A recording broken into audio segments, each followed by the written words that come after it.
La vez pasada hablábamos del factor, yo me atrevería a decir más importante,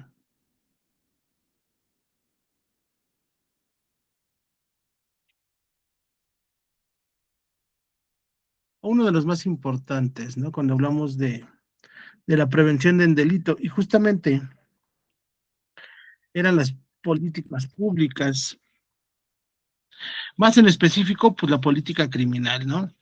Todas las políticas públicas van relacionadas, van de la mano. Al final, una política pública, por ejemplo, en educación, pues busca de manera indirecta evitar la proliferación de la delincuencia. Una política pública en materia económica, pues también busca, aunque sea de manera indirecta, pues tratar, ¿no? De darle a la población los medios, los recursos, para que sacien sus necesidades de manera legal, lícita, y entonces no tengan que recurrir a la delincuencia. Y así podríamos ir enumerando, ¿no? Todas las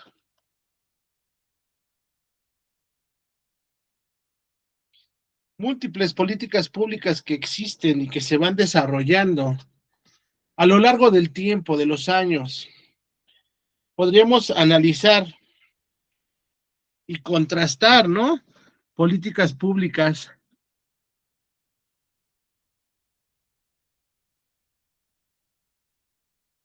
en cualquier rubro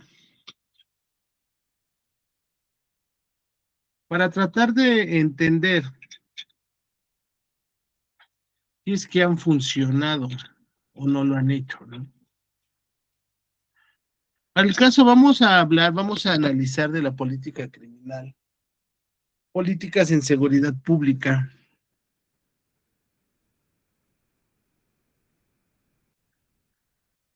que son determinantes para poder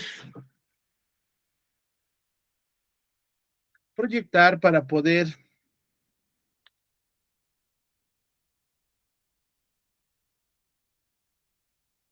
¿por qué no decirlo, no? Hasta apostar,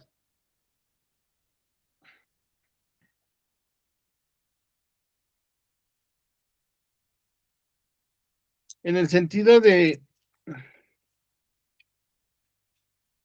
saber, ¿no? Si una política va a cumplir con su objetivo o no lo va a hacer, ¿no?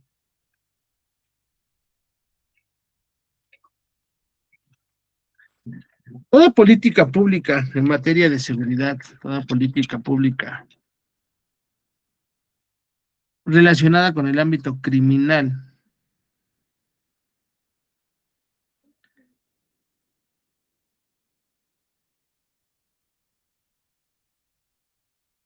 debería de contemplar para su elaboración tres elementos, esto desde la perspectiva, obviamente, de la criminología. A lo mejor no,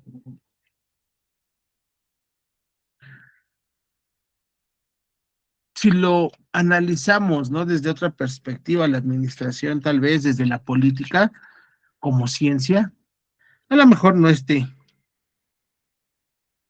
tan cercano a lo que se pretende. O lo vamos a ver y vamos a entender que esto está pues, muy por de fuera, ¿no? De lo que se podría pensar. Pero esto es desde la perspectiva criminalística. Primero, dicen los que saben que toda política debe de pensarse de tal manera que pueda atender a esas necesidades, a esas emergencias,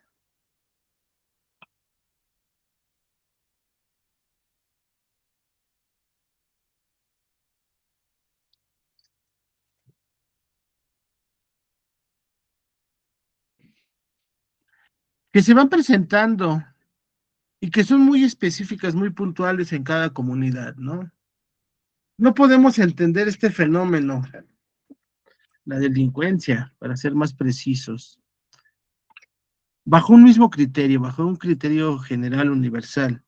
¿Por qué? Porque cada sociedad es distinta, aún dentro de un mismo país, dentro de una misma región, ¿no? Las necesidades son distintas, por ende, también cuestiones tan pues, negativas, ¿no? Como es la delincuencia. Un delincuente de México, pues es distinto, ¿no? A un delincuente de Estados Unidos, a un delincuente de Brasil, porque responden a sociedades, a necesidades diferentes. Y por eso dicen que toda política criminal debe de ser reactiva a la urgencia, a la necesidad, pues del sitio de donde está siendo pensada, ¿no?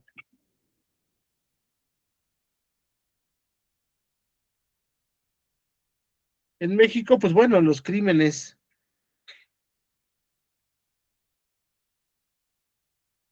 son muy violentos, ¿no? El crimen organizado es muy violento, actúan pues de maneras que en otros lugares del mundo pues ni siquiera son imaginables, ¿no? La maldad existe en todos lados, pero obviamente el cómo se ejecuta es un tanto diferente.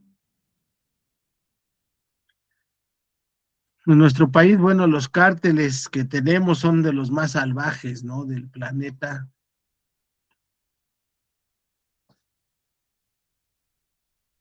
comparables, ¿no? Con organizaciones terroristas de otros lugares del mundo donde, pues bueno, es muy fuerte, ¿no? Este fenómeno. Entonces, insisto, ¿no? Pues a tratar de aplicar una política de otro país, una política noruega en materia de seguridad, tratar de implementar en nuestro país, pues sería absurdo, sería ilógico, sería poco útil, y todo lo que pensemos de manera negativa, ¿no? Porque al final del día el crimen de allá es distinto al crimen de aquí, ¿no? Entonces dicen, primera debe de ser reactiva, segunda debe de ser preventiva, también obviamente basándose en las necesidades del sitio.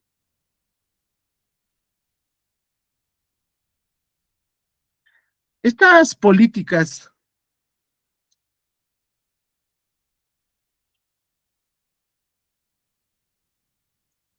deben de buscar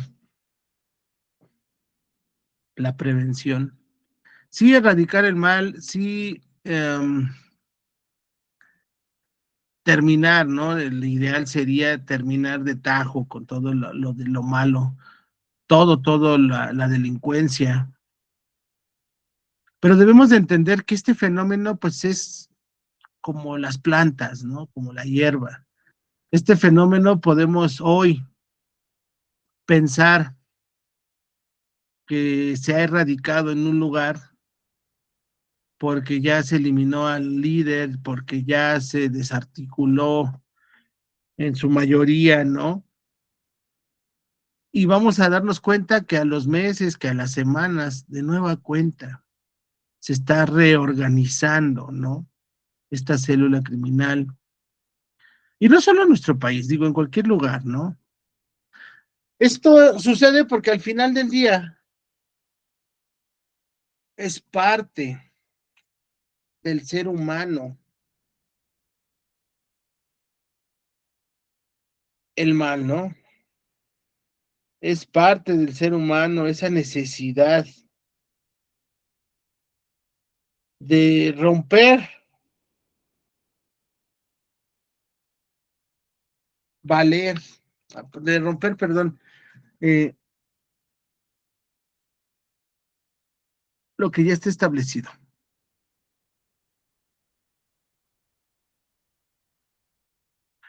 Hay experimentos sociológicos que han demostrado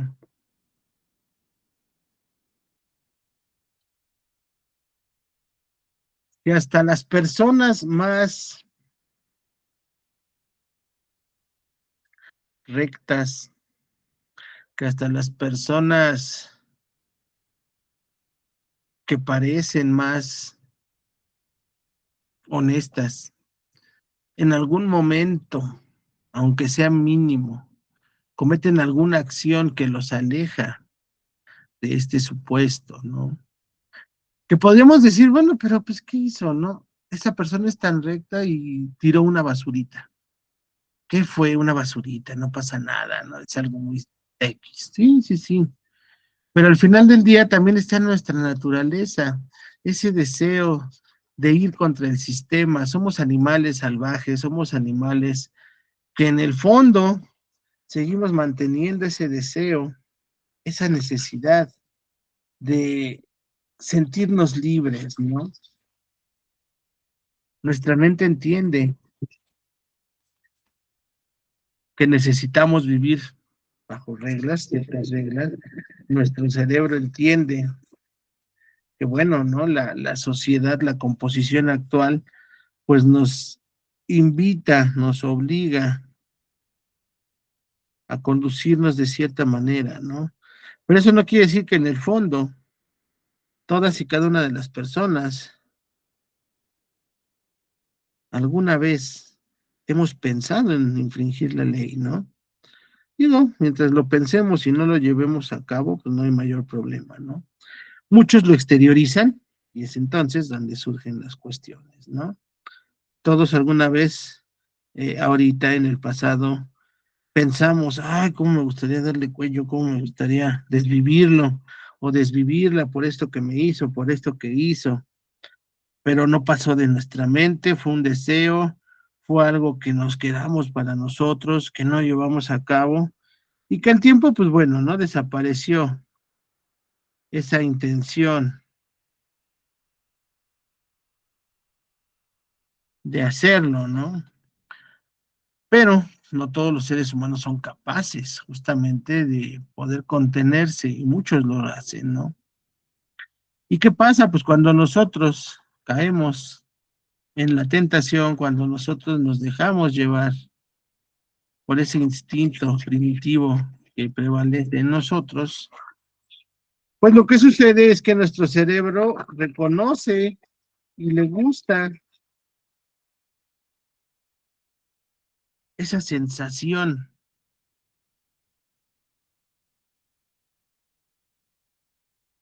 de hice mal y no pasó nada, hice mal y qué bien se sintió, hice mal, hice esto que no es correcto, no vamos a llamarlo mal, hice esto que no es correcto y no sucedió nada y me dejó una satisfacción, ¿no? Y entonces, como cualquier droga que conoce nuestro organismo, pues el mismo cerebro te dice, pues hay que volverlo a hacer, se sintió padre, ¿no? Ha pasado cuando vamos a Six Flags, alguna feria,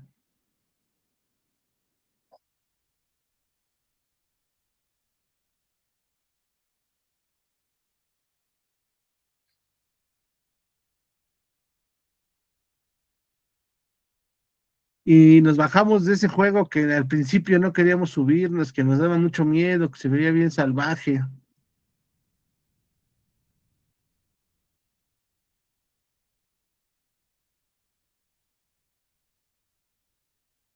y nos gustó,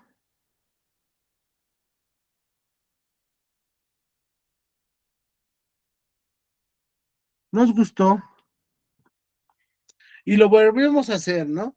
Y nos bajamos y nos volvemos a subir.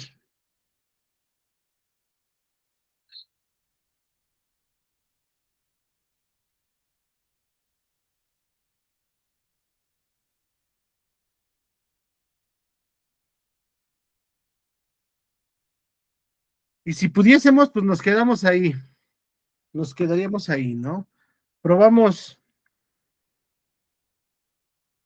alguna sustancia, alguna persona, ¿no? Y ahí nos queremos mantener porque nuestro cerebro le gusta la sensación, porque nuestro cerebro reconoce al final del día eso que estamos sintiendo, eso que nos hizo sentir, y entonces pues busca que nos mantengamos ahí, ¿no? Entonces, les decía yo, Estas políticas deben de buscar la prevención. Ok, ya evitamos erradicando que volviese a suceder o que siguiera sucediendo, pues ahora hay que ver la manera de evitar que esto pueda en algún futuro, en algún tiempo, cuánto no sabemos, pero que en un tiempo vuelva a suceder. ¿Cómo lo vamos a hacer? Pues obviamente, ¿no? Y nos lleva de regreso a lo que comentábamos al principio. ¿Cómo puedo lograr que no haya criminalidad en un sitio? Por ejemplo, en estos países nórdicos donde la criminalidad pues es muy baja o casi inexistente. No hay que ser muy sabios, ¿no? Para darnos cuenta el por qué la gente no delinque o no es común que lo hagan. ¿Por qué la gente respeta el ordenamiento? En estos sitios,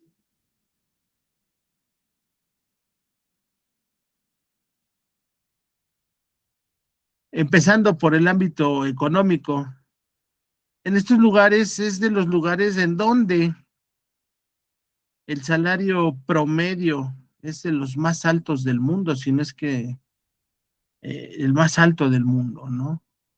Aquí nos sentimos a gusto y felices porque ya el salario mínimo subió a 300 pesos, creo. Allá el salario mínimo son arriba de 1000. Y así como aquí hay gente que gana 2, 3 salarios mínimos, pues allá la mayoría obviamente no gana un salario mínimo. Bueno, no contemplan este criterio, ¿verdad? Ellos lo miden de una manera diferente. Pero a lo que voy es que una persona en estas sociedades donde la criminalidad es casi nula, vamos a darnos cuenta que su ingreso per cápita es un ingreso muy importante. No faltará el que diga sí, pero así como ganan, gastan, muy cierto. Pero vamos a otro punto. A nosotros, yo estoy seguro que no nos pesaría pagar impuestos. Por ejemplo, ahorita, ¿no? En los estados en donde nos cobran su tenencia disfrazada de refrendo, no nos molestaría pagar. Si viésemos que ese dinero que se recauda está siendo aplicado de manera correcta. Se supone que ese dinero que se nos cobra, pues es para dar mantenimiento a las carreteras, para suplir necesidades, pues que no se alcanzan a suplir con el ingreso ordinario. Yo estoy seguro que cualquiera de los que tenemos carro y tenemos que pagar esos impuestos, ese impuesto en específico, si viéramos, si nos diéramos cuenta que todos los caminos que recorremos están perfectos, sin baches, bien señalizados y todo, pues no nos causaría ningún pesar hacer ese pago, ¿no? Quienes tienen seguro social, por ejemplo, ¿no? Pues no les importaría dar sus cuotas si realmente recibieran un servicio médico de calidad. No nos importaría lo que nos cobraran por el uso de agua. Aquí en el centro del país, pues primero si nos dieran agua, ¿verdad? Digo, en otros estados no sé cómo sea la situación, pero aquí en el centro, pues es escasa. En muchos lugares de la Ciudad de México no hay agua. En otros lugares la hay, sí, pero de mala calidad, en muy poca cantidad. Sin embargo, se hace el cobro mes con mes, bimestre por bimestre de este servicio. Y nos molesta justamente porque no recibimos, no vemos algún beneficio de hacer estos pagos. En estos lugares donde el salario mínimo es mucho, donde la gente tiene un ingreso muy importante y que paga impuestos de manera importante, lo hacen sin pensarlo porque ellos ven por donde quiera que volteen cómo es que se están aplicando esos dineros, ¿no? En estos lugares las carreteras pues nada tienen que ver ni con la mejor autopista, ni la más nueva. Aquí nos ha tocado ver a todos, yo creo, la inauguración de un tramo de carretera, de una autopista, y aunque es nueva, nos encontramos con problemas, con errores, ¿no? con algún vado, con las señalizaciones al revés, mal pintadas, algo le encontramos. No, no, no, realmente, digo, tampoco he sido partícipe, ¿no? De muchas inauguraciones de este tipo, pero vemos, ahorita en el Estado de México hay, no sé, en el resto del país, ¿no? Un programa que se llama el Tren del Bacheo o algo así. Y se supone que, bueno, con recursos federales y locales se está dando mantenimiento a avenidas, a carreteras, a calles que pues, necesitan, ¿no? Una repavimentación. Y bueno, ¿no? Como es un programa insignia del gobierno local, pues bueno, todo el lugar donde van a hacer una obra lo llenan de propaganda. En esta comunidad se va a reencarpetar tal calle, tal avenida. Eso no es malo. Lo malo es el tiempo que se tardan. Y lo peor es que cuando terminan de hacer la obra, pues uno espera, wow, ¿no? Ya quedó como en las películas, se ven las carreteras, parejita, quedó ya bien señalizada, quedó eh, hecho con un material que seguramente va a resistir los embates del tiempo, del clima, de todo ello. ¿Y cuál es la sorpresa? Que ya que inauguran y que uno puede pasar, pues empieza a darse cuenta que está mal hecho, que quedó más alzado, más grueso de un lado que del otro, material que pues obviamente no cumple con las especificaciones y por eso, entonces a uno le pesa cooperar. Si vamos a estos lugares, nos vamos a dar cuenta también que el nivel educativo pues es muy diferente que la educación que tenemos en nuestro país. Y eso a lo mejor no es culpa de nosotros como ciudadanos, ¿no? Al final uno paga sus impuestos y espera que sus hijos reciban una educación de calidad. Pero sí es nuestra culpa, ¿no? Que no hemos como sociedad alzado la voz para evitar, ¿no? Esa degeneración y lo que está sucediendo con este sistema, ¿no? Muchos de nosotros somos padres y pues, seguramente no nos causa algún conflicto y más si alguna compañera es mamá soltera y no tiene, ¿no? La oportunidad o un apoyo constante, ¿no? Nos ponen en un apuro cuando por obra de el sindicato o así, pues no hay clases, no vamos lejos, el ciclo, bueno, este periodo de vacaciones, dice el calendario oficial que debe de iniciar a partir del martes, que es 1 de abril, y los profesores desde mañana ya les van a dar las gracias a los niños y ahí nos vemos en 20 días. ¿Por qué? Porque, pues hay consejo técnico, ¿cómo vamos a perder el consejo técnico? ¿Cómo vamos a sacrificar ese día tan importante, ¿no? Como si realmente siguieran algo fundamental ese día. Y luego, pues, ¿cómo vamos a regresar un día? Pues, ¿cómo un día? Hasta los niños, qué molesto. Pues ya de una vez agárrense todo el puente. Pues no. Pero nosotros como sociedad, pues no decimos nada, ¿no? Y cuando pagamos la escuela, pues peor, ¿no? Nos van a cobrar ese mes y realmente van a tener como 8 días de clases, pero no decimos nada. Hace la semana pasada, aquí en Ciudad de México, vinieron maestros, no sé de qué lugar del país, y se plantaron ahí 72 horas y obviamente dejaron sus escuelas sin clases y, y a lo mejor no hicieron destrozos ni nada, pero al final, pues vinieron a molestar a la gente que por ahí trabaja, que por ahí transita, y no pasa nada. Y el gobierno, pues les dijo, les dio su avión, no les dieron solución, no consiguieron nada y ya amenazaron en regresar. ¿Por qué no se quedaron? Pues porque vienen las vacaciones. ¿Cómo se van a quedar? Pues si son las vacaciones, ya que empiece de nueva cuenta el ciclo, regresan a molestar. Entonces, pues tenemos una política pública en materia de educación del asco, ¿no? Tenemos profesores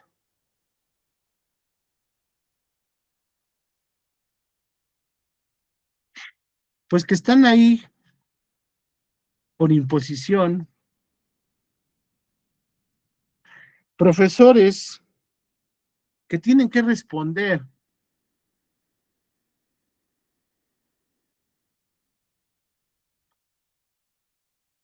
por las concesiones que se les han dado, por los beneficios que se les han otorgado y que no responden a lo que debiese de ser, que es la educación, ¿no?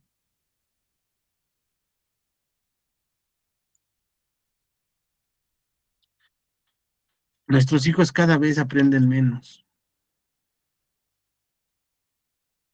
¿Y eso qué va a pasar? ¿A qué nos va a llevar? Pues a que en algún momento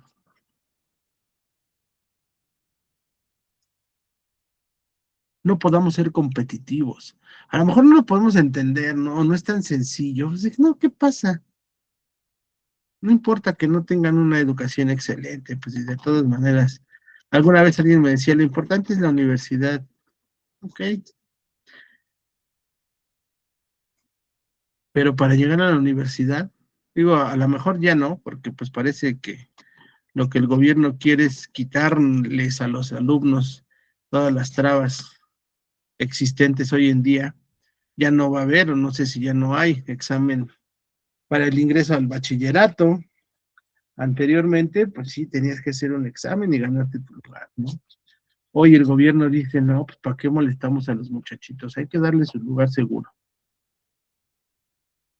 Tal vez en un futuro también, ¿no? Se pierda esa bonita costumbre de hacer un examen de admisión para cualquier universidad pública. Y entonces eso nos va a llenar de profesionales incapaces. Nos va a llenar de gente que sí ya tiene un título universitario, pero que no sabe hacer nada. Que sí pasó por la universidad, pero pues que no pudo aprender mucho, pues porque desde la primaria, desde el preescolar, pues no le enseñaron mucho. Entonces llegas a la universidad y pues ¿qué vas a aprender si traes unas lagunas arrastrando desde el preescolar, ¿no? Y entonces, ¿qué va a pasar, no? Pues que esas empresas que de por sí ya se están yendo por todo lo que está haciendo Estados Unidos, que les amenaza, que les quiere cobrar mucho por ser nuestros socios, por producir aquí, pues están yendo estas empresas, pues se van a ir, pero ahora por la deficiencia en la mano de obra que hay. Vamos a terminar, aunque no es negativo, ¿no? Como China, como Vietnam. Digo, China supo sacar provecho y hoy es una potencia mundial. Vietnam, por el contrario, no.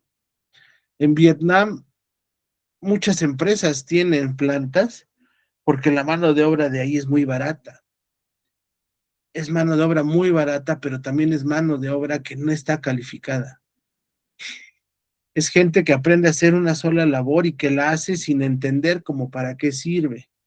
Es gente que puede en conjunto toda la planta hacer una computadora, armar una computadora. Arman los iPhone allá, en Malasia. Pero ¿qué pasa? No entienden para qué sirve este componente que está asignado a que yo se lo ponga en la línea de producción. Yo veo desde allá cómo viene el iPhone y cómo lo van armando y le van poniendo piezas, piezas, piezas, llega a mis manos y yo le pongo este cuadradito con alambritos que no sé qué es, o a lo mejor sí sé que se llama procesador, pero no sé cómo funciona, y luego el que sigue lo solda y luego el que sigue le pone otra cosa, y al final todos ven y todos conocen lo que ponen, pero no saben para qué funciona, no saben cómo funcionan en conjunto todas esas piececitas que fueron ellos aportando para la creación de ese dispositivo. A estas corporaciones no les importa porque es muy barato lo que hacen, lo que pagan porque lo hagan. A estas corporaciones, pues desde determinado punto, qué bueno que no entiendan qué es lo que están haciendo, porque así me evito el riesgo de que vayan a piratear, ¿no? La idea, el producto. Y vamos a llegar a este nivel, ¿no? Vamos en algún momento a tener en México muchísimos profesionistas, todos vamos a estar bien estudiados, pero nadie va a saber realmente lo indispensable. En estos lugares donde de donde partimos en estos países nórdicos, la educación es educación de calidad. Allá tienen descansos, pues los días que realmente son muy puntuales, muy especiales. No hay, no tienen esa cultura que aquí tenemos, ¿no? Que hacemos puente por todo y por nada. Las jornadas escolares allá, pues son de muchísimas horas, ¿no? Como aquí, ¿no? Aquí, no sé cuántas horas estudia un niño en una escuela de gobierno, pero pues me imagino que no han de ser más de 5. Y eso, pues ya hay que descontar el receso, ya hay que descontar las pausas activas, no sé si las sigan haciendo.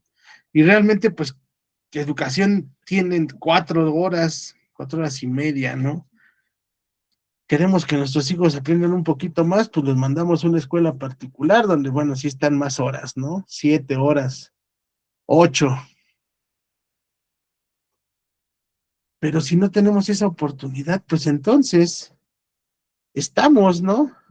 Quedándonos relegados de ese porcentaje de alumnos que sí está aprendiendo un poco más, ¿no? Quienes han tenido a sus hijos en el sistema público y luego los migran al privado, pues híjole, ¿no?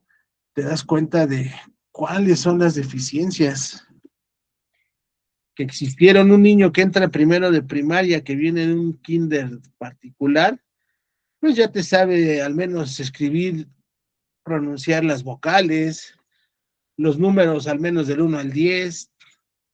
Un niño que egresa de un preescolar público, pues te sabrá reconocer los colores, te sabrá decir azul, verde, blanco, pero no te va a saber escribir el nombre del color. Va a tener y se va a ver muy evidente, ¿no? La diferencia entre una formación y la otra. Esto lo ocupo para que podamos dimensionar cómo es que cuando hablamos de una política criminal, pues está relacionado con todo lo demás del quehacer público. Alguna vez alguien decía, pues deberían de armar mejor a los policías, entrenar mejor a los policías, al ejército, y ya con eso. Deberían de darles mejor equipamiento, más tecnología, y ya con eso. ¿Para qué necesitamos mejor educación y para qué necesitamos más empleo? Pues teniendo a buenos policías se va a acabar con el asunto. Pues no es así, ¿no? Porque, insisto, pues somos como la mala hierba, así es la delincuencia. Una persona que ahorita no tiene la oportunidad de ir a la escuela, que sale a buscar trabajo y que no encuentra, porque pues no tiene un documento que acredite al menos su formación básica. Pues, si es débil, si es influenciable, no sé si sea correcto decir si es tonto, va a decir, pues ¿para qué me preocupo? Pues me subo a la combi con una navaja, con un cúter y me robo los celulares que traigan ahí, los voy y los empeño y pues ya saco para la comida de esta semana. Lo hacen una vez, ven que les funcionó, que no pasó nada, y entonces para la otra semana pues lo vuelven a hacer. Y empiezan a hacer de eso su modus de vida, ¿no? Su modus vivendi.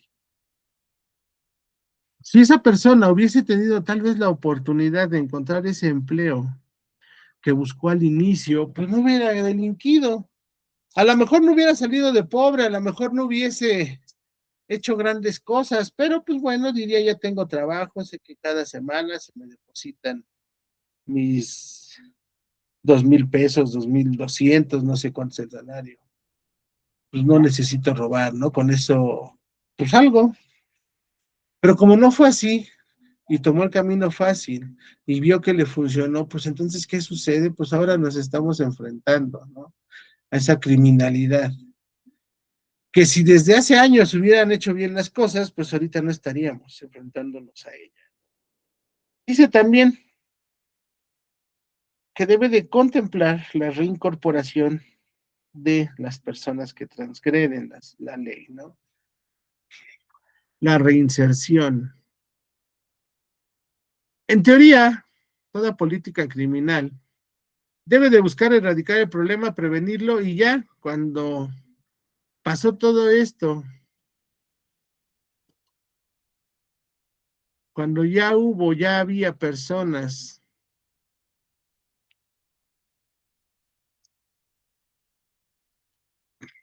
que evadieron la prevención, que evadieron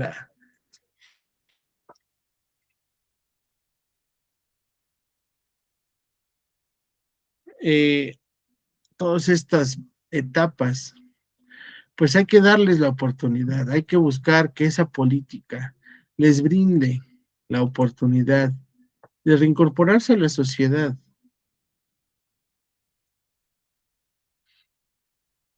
de nueva cuenta, ¿no? Ya rehabilitados, ya con una visión diferente, al menos esa es su idea. Pero ¿qué sucede? Creo que ya lo habíamos hablado nosotros. Ahora cada vez es más común que para obtener un empleo, pues te pidan tus antecedentes no penales. Tuviste antecedentes y llegas, muy probablemente es que no te den el espacio. Muy probable es que aunque haya la vacante y cubras con el perfil, pues por haber estado en prisión o sujeto a proceso, ellos no lo van a entender, pues te van a negar la oportunidad, ¿no? De incorporarte al mercado formal. La misma sociedad, ¿no? Nos tacha, nos pone ese estigma. Y luego, pues bueno, la sociedad es fina para estos menesteres, ¿no? Me ha pasado más de una ocasión que algún conocido, ¿no? De repente lo dejamos de ver y pues la familia, no, pues que se fue a probar suerte a Estados Unidos. No pasó, pero anda ahí en la frontera y está buscando entrar, ¿no? Y así nos traen con esa visión. Y pues le puedo hablar, sí, pero pues es que no tiene celular fijo, él luego nos habla, ¿no? Y el chiste es de que, pues bueno, ¿no? Venden la historia de que pues no está porque fue a buscar trabajo, fue a buscar oportunidades, pero nunca falta el que se entera y que no se puede quedar callado, ¿no? Y ya dice, no, ven que dice la señora que su hijo está en el gabacho, sí, no es cierto, está en la cárcel. Yo la vi el otro día, tomando la micro que pasa ahí por el reclu. Y luego, pues ya de regreso, me tocó verla ahí en el reclu esperando la micro de regreso. Entonces, pues, ahí debe de estar su hijo, ¿no? Y todo el mundo se entera y entonces ya cuando salimos, pues ya somos los apestados, ¿no? La gente nos ve y ya, aguas, ten cuidado porque ese estuvo en la cárcel, acaba de salir. A lo mejor tú, y digo, no, no el sistema, tú decidiste rehabilitarte, entendiste que no era lo correcto, cambiaste tu perspectiva y quieres realmente reincorporarte. Vienes con una visión diferente, etcétera, pero la sociedad te empieza a atacar, te empieza a tachar, el ratero, el ex-reo, ¿no? Y entonces no te permite, no les permite la sociedad misma, no les permitimos que se reinserten. Toda política criminal debería de buscar que esto fuese efectivo. Ok, ya estás en prisión, pues vamos a ayudarte a que realmente puedas reincorporarte a la sociedad, a que no te quedes ya excluido, porque ¿qué va a pasar? Si no encuentras trabajo, si la gente te señala, pues vas a decir, pues si de todas maneras de ratero no me bajan, pues voy a volver a hacerlo. Ya, yo lo intenté por la buena, busqué trabajo, pues no, porque tengo antecedentes, la gente de la comunidad pues ya me tachó también, pues entonces, para que hablen con provecho. Y ese es el riesgo que se corre cuando las políticas, sobre todo en este sentido, no se realizan con el enfoque adecuado. En América, sobre todo aquí en América del Sur, en Latinoamérica, la mayoría de los gobiernos han optado por políticas reactivas para combatir la delincuencia.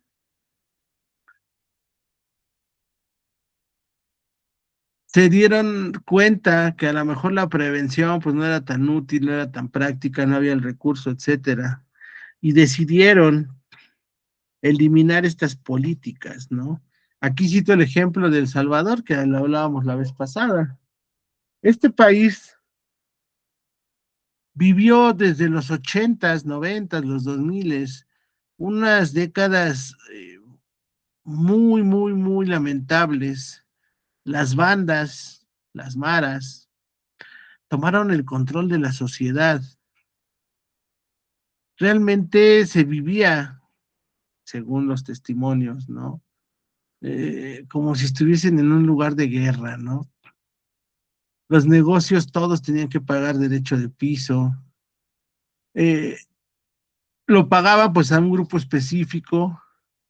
Creo que el único orden que había, el único consenso que habían logrado los grupos criminales era, bueno, yo manejo y cobro esta zona, tú vete a otra, ¿no? Y mientras no te metas, yo no me meto y vamos a coexistir, ¿no?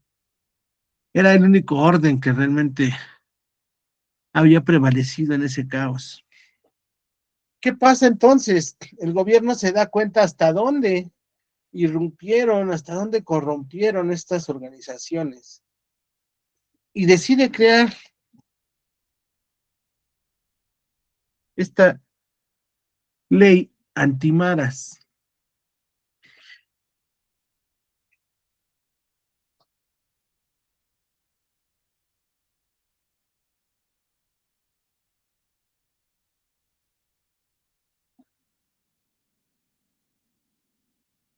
Esta ley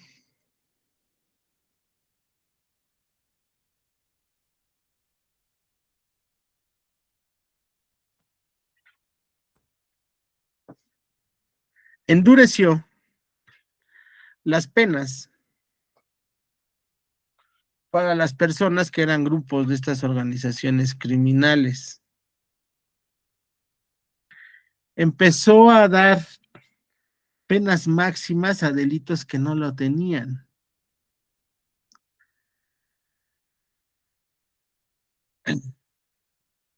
Empezó a violentar, ¿por qué no decirlo? La teoría penal de la ley penal,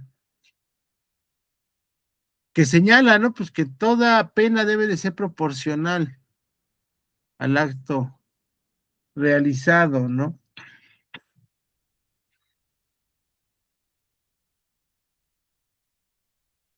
Pensaron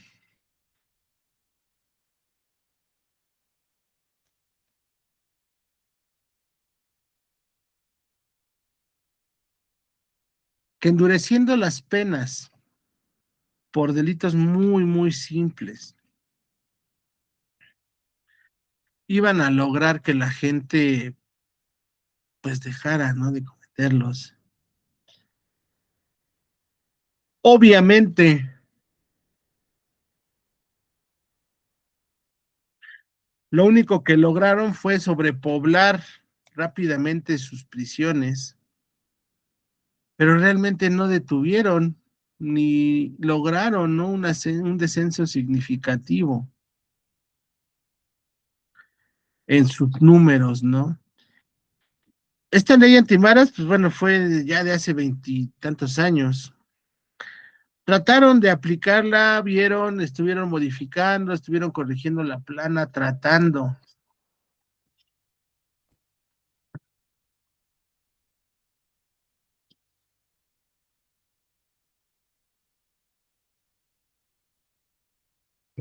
que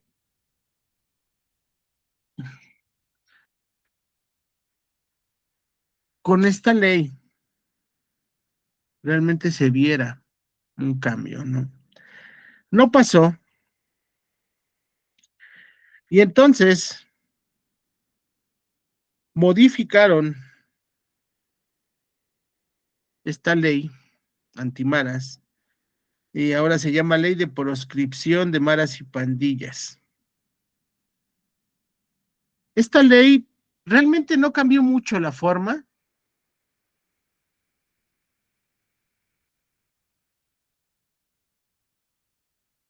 pero sí cambió el fondo. Hicieron esta prisión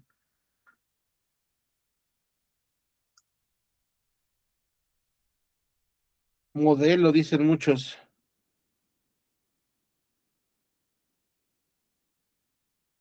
Se llama Secot, el Secot. Hicieron esta prisión y ahí metieron, me parece que van 100,000, no te estoy mintiendo, 900,000, casi 1,000,000 de personas ahí adentro, ¿no? Esta megacárcel, pues bueno,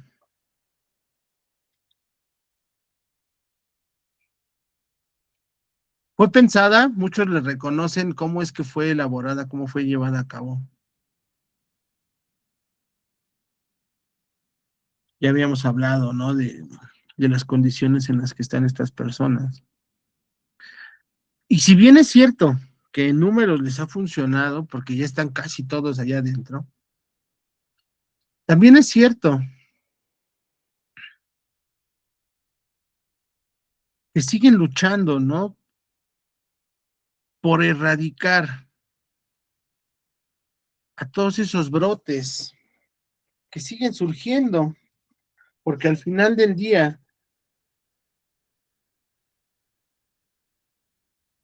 esos que están ahí dentro ya dejaron afuera hijos, sobrinos,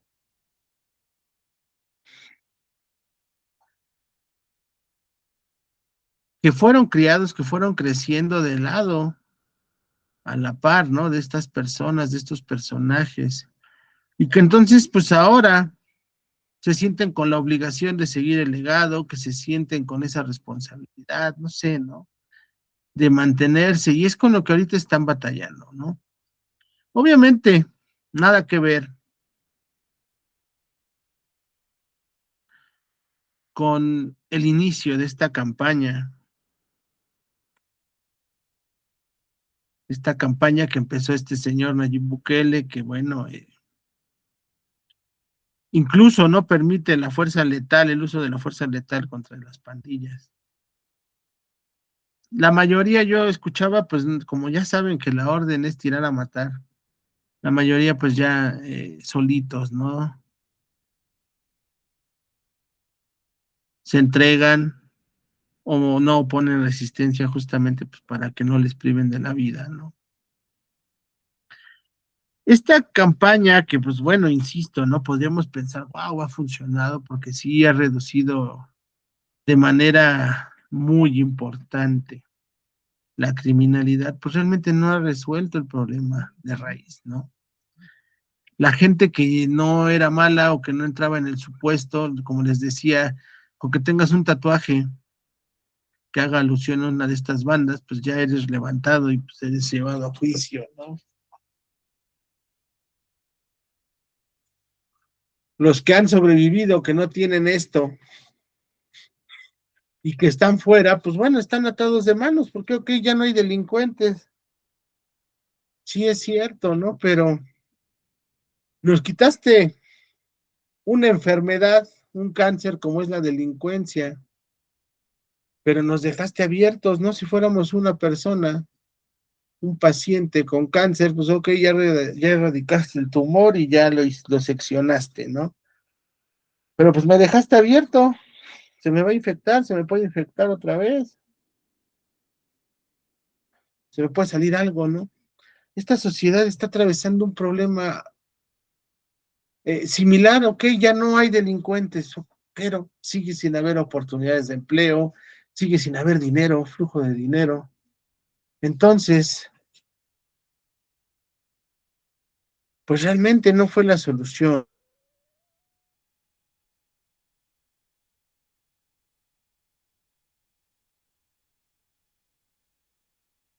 En México, pues también ha habido políticas, obviamente. Vamos a analizar un par de ellas.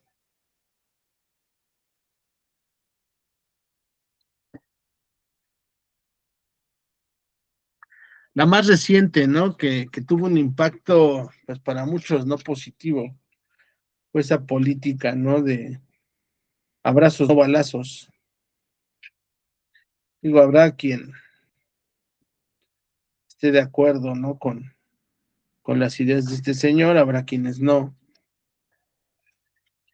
Pero desde el punto de vista de la ciencia, no, no partidista, ni mucho menos. Esta política, pues a todas leguas, ¿no? Demostró que no funcionó. A todas leguas evidenció, pues, que no fue la más correcta. Tan es así que la que quedó encargada de despacho, pues tampoco confió en esta política y la ha venido cambiando, ¿no? A lo mejor por presiones externas, a lo mejor porque realmente, ¿no? Pues tuvo la capacidad de discernir, de darse cuenta que pues, no, no, no funcionaba, ¿no? Los abrazos no balazos.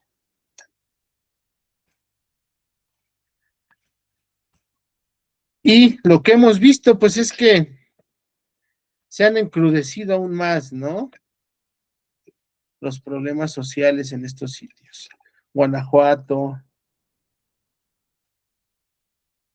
eh, Guadalajara, ¿no? De los lugares más recientes donde, pues bueno, esto no era tan evidente, ¿no? La descomposición social, pues ahorita sí se ha acentuado.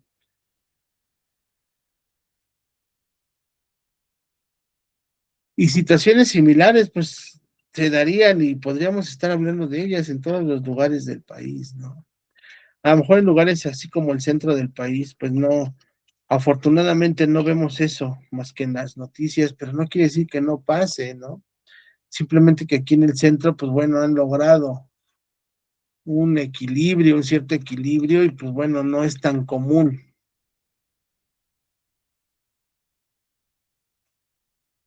lo que pasa, ¿no? Como que pase lo que pasa ahí en Michoacán, en Guanajuato, en estos lugares, ¿no? Donde, en Sinaloa, en donde, pues no sé por qué razón, ¿no? El crimen ha podido ser más explícito. Regresando a al tema de la política, en toda América Latina, pues le apuestan más o menos a esto, ¿no? Estas políticas reactivas y no preventivas. Les importa reaccionar, no prevenir, no les importa qué va a pasar después. No sé si piensan que por ósmosis, por milagro divino, por no sé, el delincuente, pues ya estando en prisión, realmente va a hacer ese trabajo de introspección y el prisionero va a meditar y el prisionero se va a instruir y va a ocupar el tiempo que esté bajo otras las rejas para irse edificando como persona, él por su cuenta, y entonces va a lograr terminar su condena y va a salir siendo una persona nueva. Yo creo que el gobierno piensa que así va a ser o así debiese de ser, y pues cosa más lejana de la realidad, pues no hay, ¿no? Dame un segundo.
Gracias. Y bueno, nos podemos dar cuenta, haciendo un comparativo sin ser expertos, de cómo la estamos pasando, ¿no? En toda América Latina y cómo pues, la están pasando allá en el norte.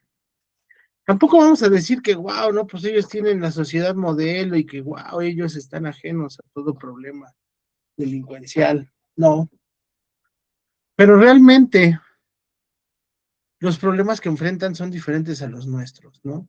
Aquí yo no dudo que haya un consumo pues, muy importante de sustancias ilícitas,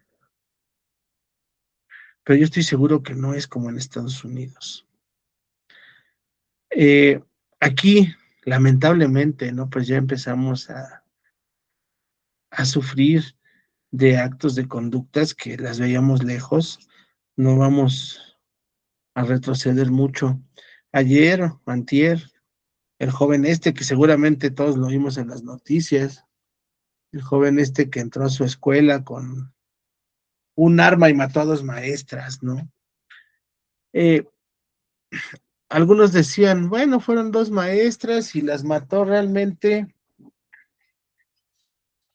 por una causa muy específica y que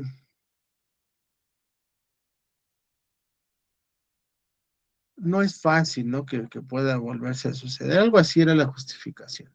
Este joven mata a las maestras porque las percibía muy feministas. Me imagino que estas maestras, ahora que está reciente, ¿no? A unos 20 días, que se conmemoró el Día de la Mujer, pues yo me imagino que estas profesoras han de haber hecho énfasis, comentarios, ¿no? Referentes a esto. Y este tipo, pues bueno, los interpretó mal, le molestaron, de no sé lo que movió en él. Y les tenía rencor, odio, pues por esta razón, ¿no? De género, podemos decir. Muchos dicen, eso entonces no nos tiene que llevar a comparar con lo que sucede en Estados Unidos. Pero no es así. El año pasado, aquí en un CCH del centro del país, un chico mató a otro, o sea, trató de suicidarse después de haber hecho esto. Meses atrás había sucedido algo similar en Veracruz, creo, y entonces nos va llevando y empezamos a atacar, a sacar cuentas, a analizar los datos, y nos va llevando a que poco a poco estamos acercándonos a que suceda lo que en Estados Unidos es común, triste, ¿no? Pero común. En Estados Unidos creo que no hay un año en donde no haya una masacre en una escuela. ¿Qué sucede? Allá llegan y matan a todos los que pueden, ¿no? Antes de que llegue la policía y los mate. Matan, hieren a muchas personas. Aquí siempre ha sido muy puntual. Van contra un maestro, en este caso estas dos maestras, contra un compañero en específico. No ha sucedido una matanza como las de Estados Unidos, pero realmente nos vamos acercando a que esto suceda, ¿no? Y entonces, aún así, hay autores que dicen, pero pues tenemos que ver cómo la sociedad norteamericana está en una posición muy distinta a la nuestra, ¿no? Ellos están luchando con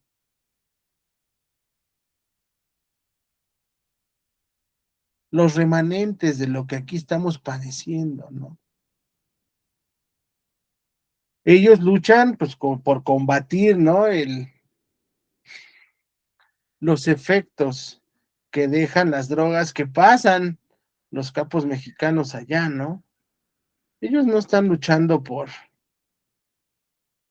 erradicar a los grupos criminales como aquí lo estamos haciendo. Aquí el gobierno se está preocupando por erradicar estos grupos, no por erradicar el consumo del fentanilo, de esas cosas, porque realmente no es un mal público. Nuestras necesidades son distintas.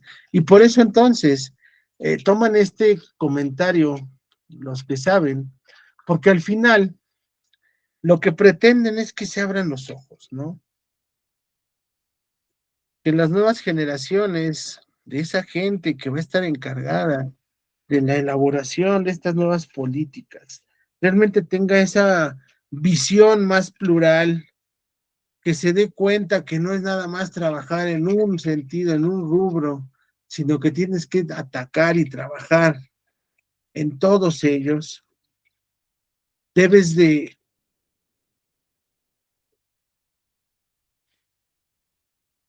participar en ello con una visión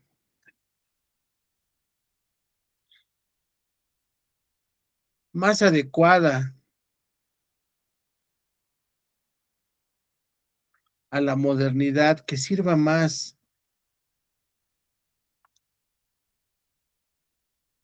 que se adecue más a las necesidades,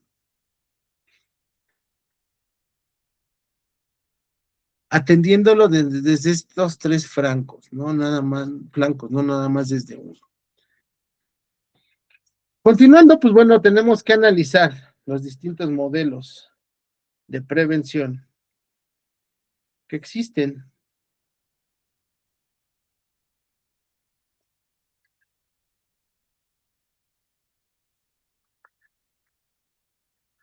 Tenemos el primero de ellos, que es el modelo clásico de prevención del delito. Este modelo clásico se divide en dos, en la prevención general y la prevención especial. Hablando de la prevención general, este modelo clásico nos dice,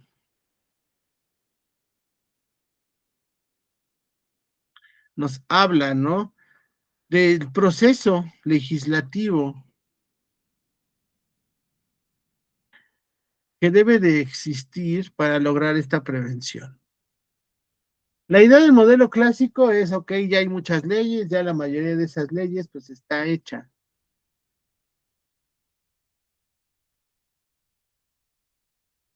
bajo un criterio, ¿por qué no decirlo así? Entonces, ¿qué hay que hacer? Bueno, ellos dicen, vamos a modificar, vamos a adaptar esa ley ya existente a las necesidades de la sociedad actual. La mayoría de las leyes pues son ordenamientos ya viejos, que ya tienen 10, 15, 20 o hasta más años, ¿no? Obviamente el tener legislación tan antigua y sobre todo que no se ha adaptado, que no se ha modernizado, lo único que hace pues es poner en riesgo,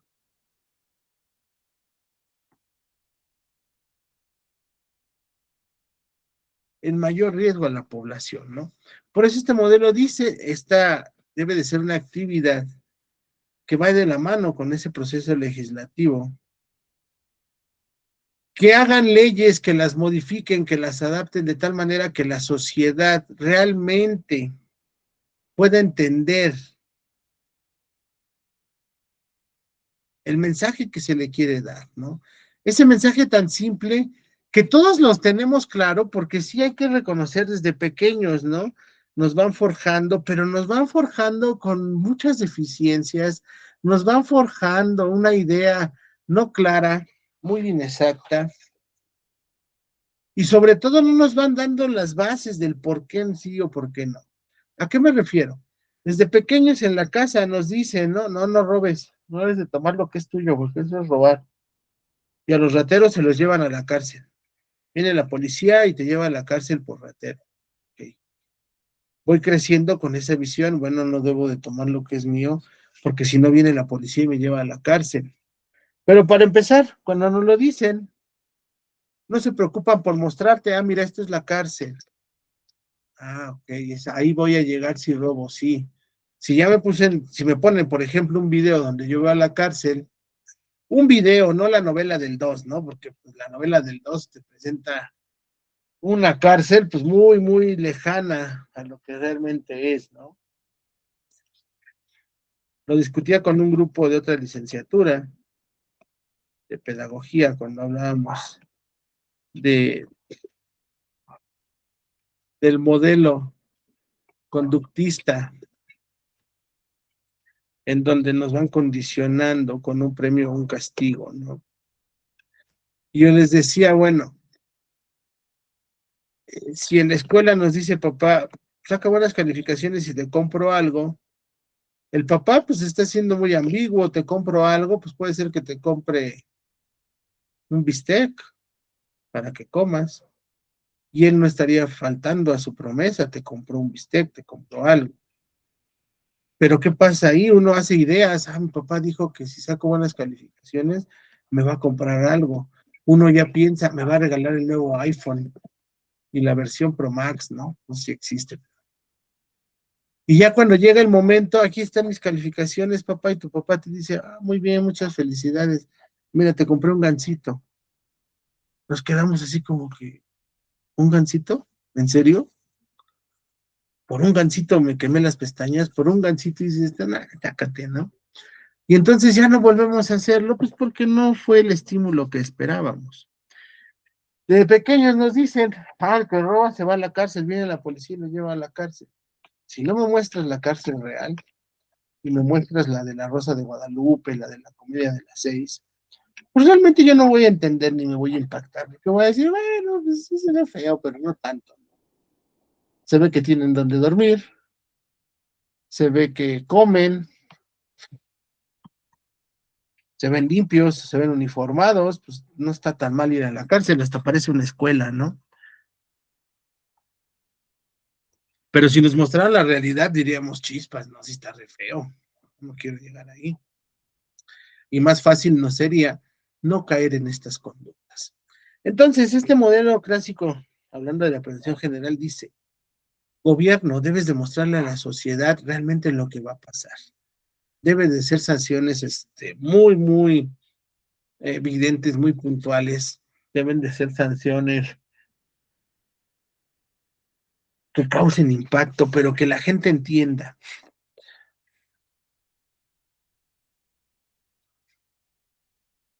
Muchas personas se han acercado a mí, ¿no? Y me han preguntado, oye, fíjate que una me decía, ¿no? Oí de una persona que mató a otra y le dieron, creo que 15 años de prisión. Me decía, pero ayer en las noticias escuché de una persona que mató igual a otra, pero a esa persona le dieron 60 años. ¿Por qué? Bueno, no, pues yo les explicaba en ese momento, pues le dieron 60 años. Una persona que privó de la vida a la otra, pero además la descuartizó y la metió en una maleta. Y además la fue a abandonar en un lugar despoblado. La persona que le dieron menos años, esa persona cometió el ilícito, pero se mantuvo en el lugar de los hechos, esperó al primer respondiente, le dijo yo fui el responsable, aquí estoy, ¿no? Eso le valió bastante pues, para que le redujeran significativamente su sanción, decía esta persona, y entonces, pues, eso no es injusto. Podríamos pensarlo que sí, aunque yo le decía, ¿no? Atendiendo a lo que te acabo de decir, pues una lo hizo pedacitos y lo abandonó, el otro ahí estaba, pues obviamente se merece consideraciones el que afrontó las consecuencias y no el que se escondió, porque además el otro, pues había escondido, no quería que lo atraparan, ¿no? Entonces yo le respondí a esta persona así, ¿no? El otro huyó vilmente, cobardemente, hizo mucho daño, no nada más se limitó de privarle la vida, le hizo pedacitos, la fue, la tiró, etcétera. Y por eso la diferencia, ¿no? En la sanción que se les impone. Se les impuso a ambos una sanción porque ambos cayeron en la conducta que nuestra legislación reconoce como antijurídica, pero no lo hicieron de la misma manera. Y eso no, además nos habla del desconocimiento que hay en las personas acerca de nuestras leyes.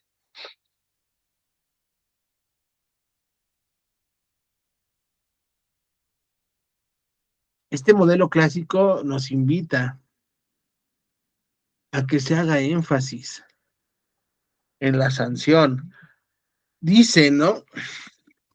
la idea del modelo clásico, pues bueno, deberían de crear algún programa, incluirlo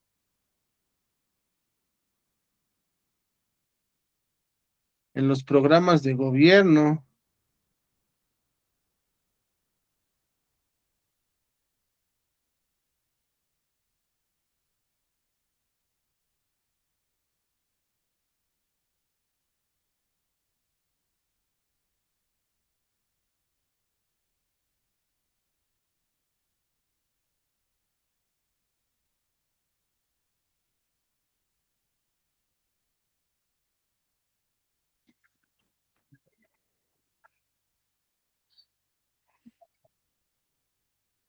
Anteriormente teníamos desde la primaria formación cívica y ética, civismo, eh, no sé los nombres que tuvo, ¿no? A lo largo de nuestra formación.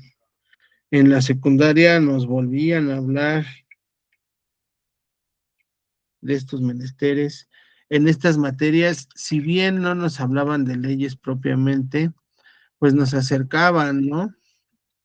A valores, tal vez morales, pero que van muy de la mano, ¿no? De lo que busca la ley. Cada vez esto más se va desapareciendo. Más ahorita que recuerdo, no vi en las boletas de mis hijos.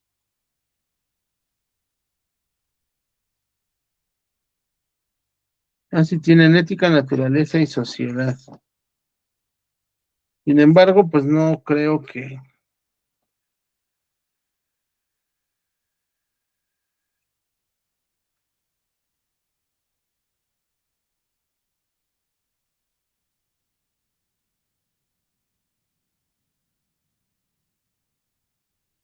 haya muchos contenidos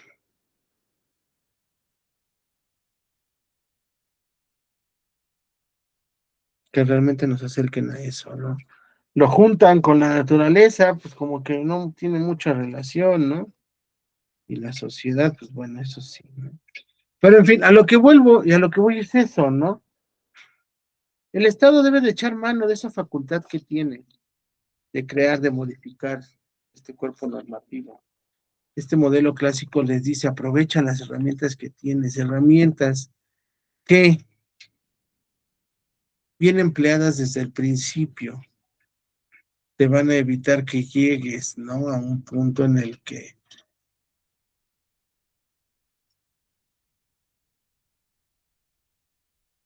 necesites hacer más, ¿no?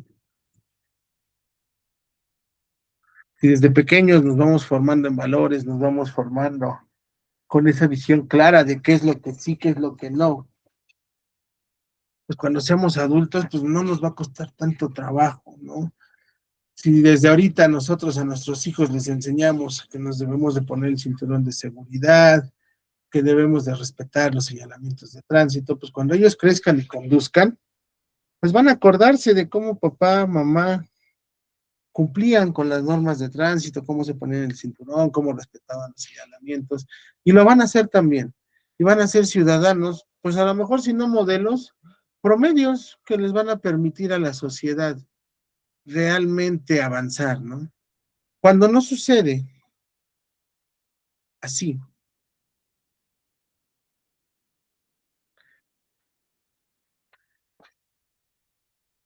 llegamos a puntos, ¿no? Como en el que nos encontramos, en el que,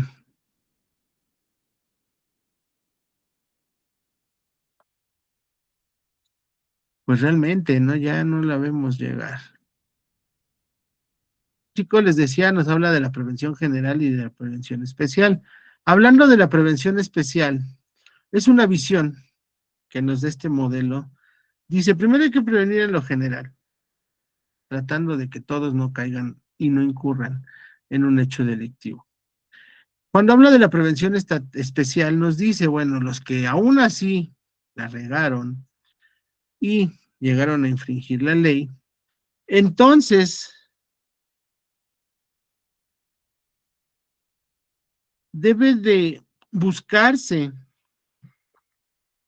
que esta persona no quiera repetir esta experiencia.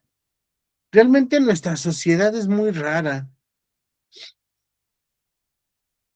He hablado con algunas personas pues, que ya son clientes frecuentes de estos sitios, ¿no? Del Reno, de aquí del Estado de México, del Bordo, de Nesa Bordo. Y muchos de ellos, pues te hablan, ¿no? De su experiencia de haber estado ahí dentro. Te cuentan cosas muy feas, cosas que obviamente pues a ellos les afectaron, que a ellos les causaron huella, ¿no? Pero también te hablan y te dejan ver al tiempo, pues que para ellos ya no es tan feo, que ya se acostumbraron, que está padre, que,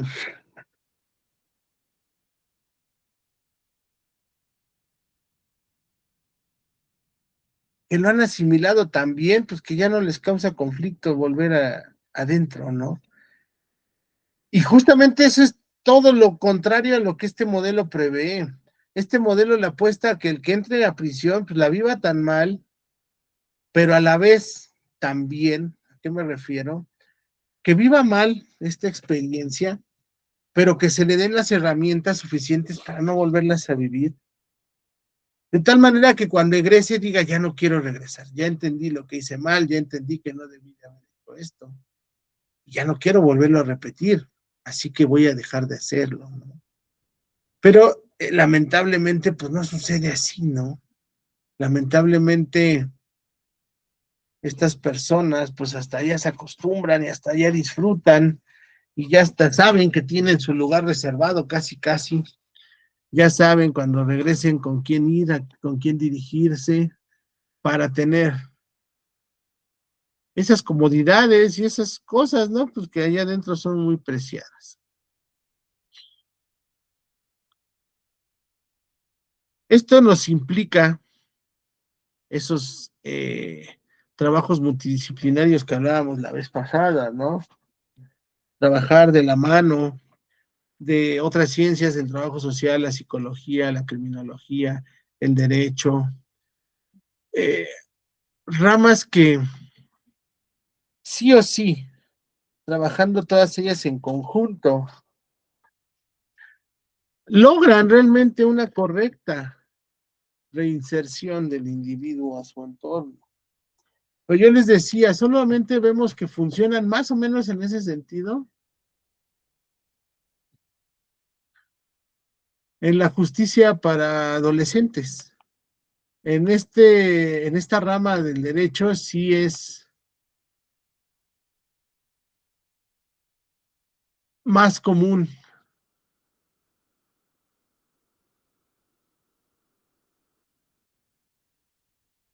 que haya este trabajo multidisciplinario y sobre todo que se esté al pendiente de que se cumpla. Pero realmente, fuera de ello, no. En muchos centros ni siquiera se sabe, se conoce, ¿no? La existencia de programas como el de alfabetización. En muchos centros no hay eh, esa pluralidad, ¿no? De cosas que hacer. Los que logran aprender un oficio, los que logran trabajar dentro del reclusorio, pues bueno, tienen que pagar por la oportunidad. Eh, hacen muy complejo que la reinserción se logre y el Estado pues no le interesa, ¿no? El Estado no le apuesta a nada.